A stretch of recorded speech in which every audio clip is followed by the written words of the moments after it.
Warahmatullahi wabarakatuh. Perkenalkan, nama saya Faila Shifarustam. Di sini saya sebagai pemateri pertama. Dan saya Dara Ramadhani sebagai pemateri kedua. Di sini kami akan mempresentasikan laporan UAS Project Big Challenge. Yang pertama, saya akan menjelaskan deskripsi singkat pada program ini.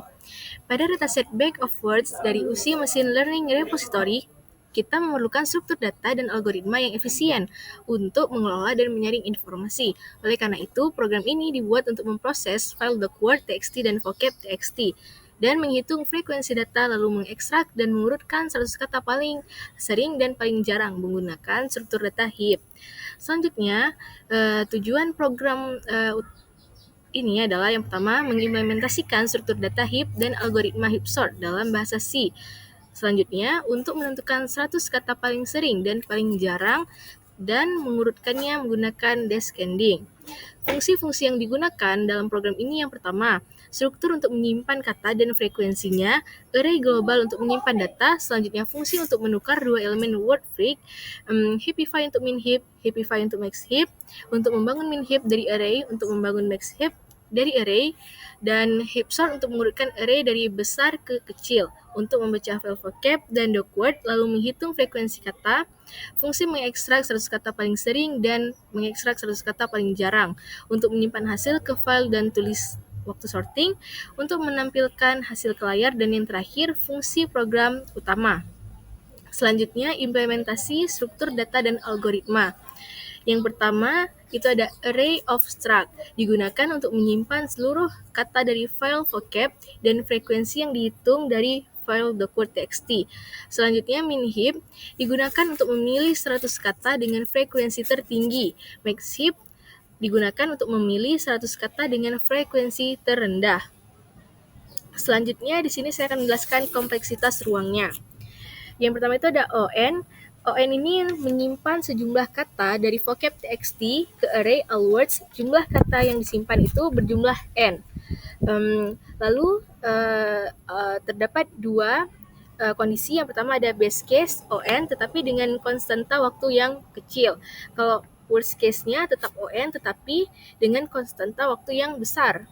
OK ini sebenarnya ada OK kedua array ini hanya menyimpan maksimum K elemen. Dalam kasus ini K kami berjumlah 100.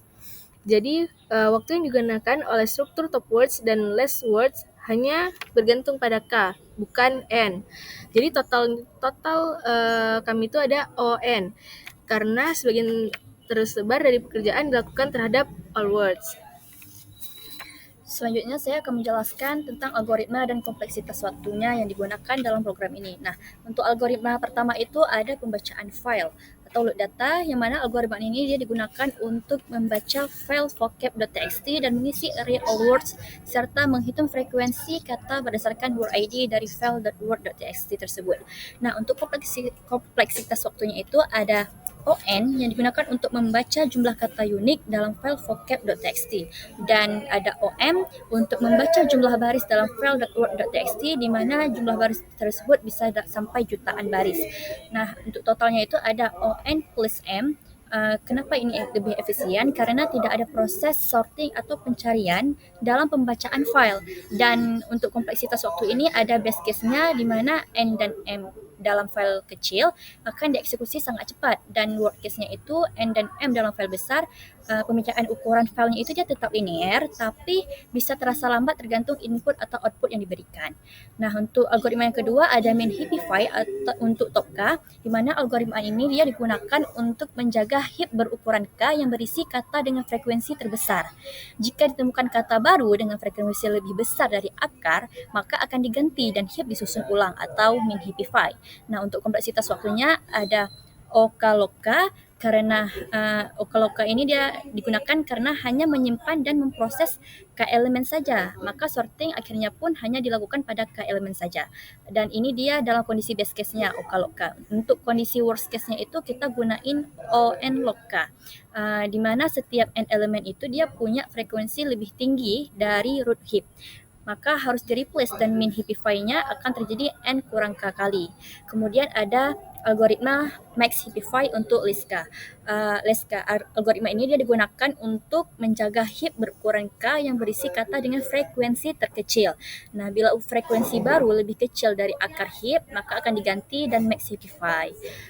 Terus untuk kompleksitas waktunya itu dia sama seperti top K, iaitu ON log K, di mana base case-nya itu dia hanya K kata yang punya frekuensi lebih besar dari 0, dan untuk worst case-nya itu dia terjadi hampir semua N kata punya frekuensi lebih dari 0, untuk memilih 100 kata dengan frekuensi terendah.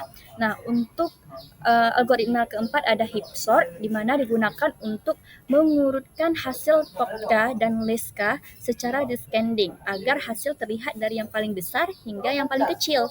Nah, untuk kompleksitas waktunya itu ada O K log K karena sorting selalu dilakukan terhadap K elemen, dan heap sort adalah sorting dengan kompleksitas logaritmik, makanya digunakan O K log K. Dengan base case-nya itu heap sudah terurut tapi tetap pakai O K log K karena heap sort tidak ada base case khusus dia, dan worst case-nya itu dia heap tidak terurut, dan dia tetap pakai O K log K, di mana heap sort itu juga tidak buruk, misalnya tidak kondisinya itu tetap stabil di O K log K kayak gitu.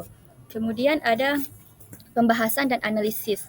Untuk pembahasan dan analisis ini dia ada dataset yang digunakan itu berasal dari docword.txt dan vocab.txt, dan formatnya itu ada D jumlah dokumen, W jumlah kata unik, dan N jumlah total entry frekuensi. Untuk menu interaktifnya itu ada 5 pilihan menu, kemudian ada hasil outputnya, dan pengamatan waktu eksekusi itu ada 5 sesuai dengan dari setiap datasetnya itu. Kemudian ada pengamatan waktu proses sorting kata. Nah, untuk proses waktu sorting kata ini dia di program kami ini alhamdulillahnya bisa kebaca semua datasetnya.